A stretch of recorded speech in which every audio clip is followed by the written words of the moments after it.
որ դու ես ֆինանսավորվում հայ առաքելական եկեղեցիները քանդելու համար, դա ակնհայտ է, որտեղ մենք գիտենք գոյություն ունի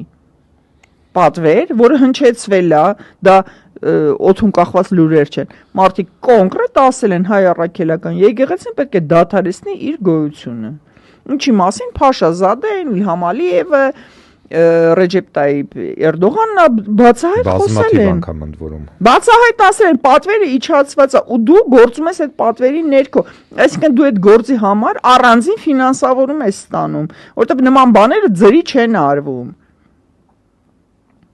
Հիմա հարց, ով եւ ինչ նպատակով պետք է ֆինանսավորի եկեղեցին։ Զուտ տեսականորեն, ասենք ով պետք է փող տա։